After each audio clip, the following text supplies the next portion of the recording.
Welcome to my channel. If this is your first time here, hi, I'm Lisa. If you want to take a moment and subscribe to my channel, I would greatly appreciate it. Today I'm going to be sharing how I spruce up store-bought cookie dough. So today I have the Pillsbury chocolate chip cookie dough that just comes in the tubes here. I've got my KitchenAid out, a few add-ins that I have off to the side. I'm going to show you how I spruce these up to the point where I would take them to a Christmas gathering or some other kind of gathering. It doesn't have to be Christmas. They're not particularly Christmas. So I'm just going to plop that whole piece of dough into my KitchenAid. And I am just going to give this a quick little mix with just the dough there, just to soften it and get things moving. I'm actually going to be using 2 tubes of dough because I want to make a lot of cookies so I can freeze some. So I've got a second one here that I'm just opening up. Now you can do this with any store-bought cookie dough. You can do it with the sugar cookie one. I've tried it with that. It's really good.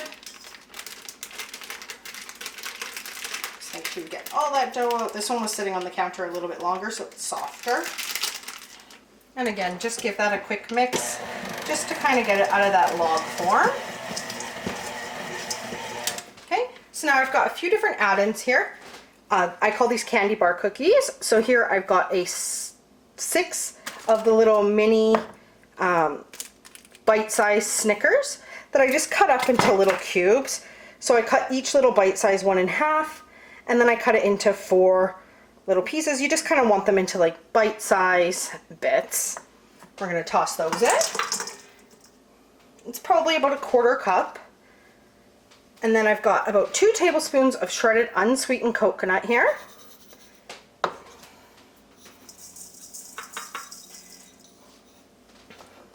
And we're just going to give that a mix.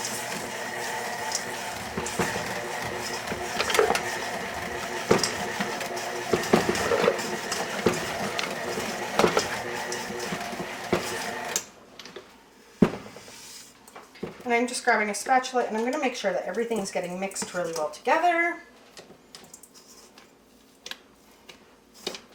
And give it one more mix. Make sure you lock your KitchenAid. Okay. And then, this is the best part of these cookies. I've got rolled gold thin pretzels, and I have about a 1/4 cup of these that I cut into smaller pieces as well. And those are getting dumped in.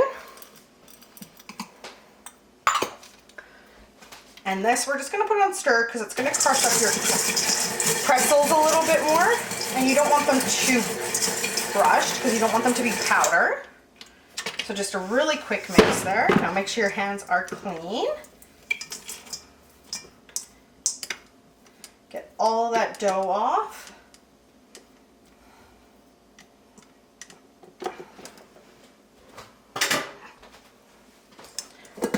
Take your bowl off. I'm just going to get my KitchenAid right out of the way. And I'm just going to take my hand and make sure that everything is kind of incorporated into that cookie dough.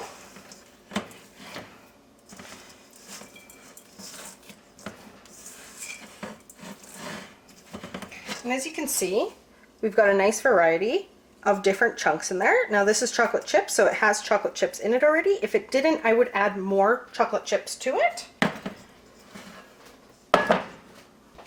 So now I've got a lined cookie sheet here and a 2 tablespoon cookie scoop. Now obviously you could just do this, just take a teaspoon and scoop it out. I'm going to do this because I like to get nice uniform pieces if I can.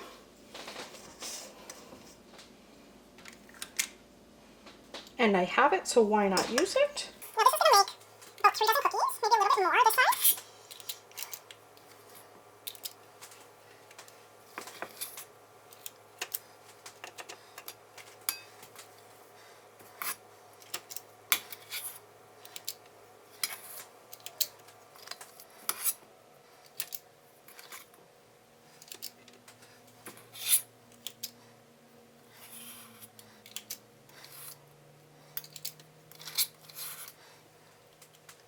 So now to finish these cookies off and just make them extra, extra special, I have got some flake salt or fleur de sel.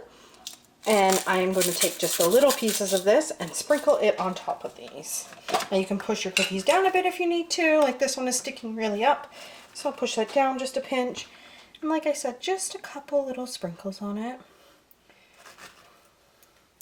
Just so when you bite into the cookie, you get that extra little bit of salt. Now these are going to go in an oven at 325 degrees for 9 to 12 minutes. I usually start checking on them at around 10 because you don't want these to be Now these are going to go in an oven at 325 degrees for 9 to 12 minutes. I usually start checking on them at around 10 because you don't want these to be really cooked, or those pretzels they're going to lose some of their crunchiness. Those Snickers or whatever candy bar you're using, it's going to be too melted. You just want them baked perfectly, and I will show you them once they come out of the oven.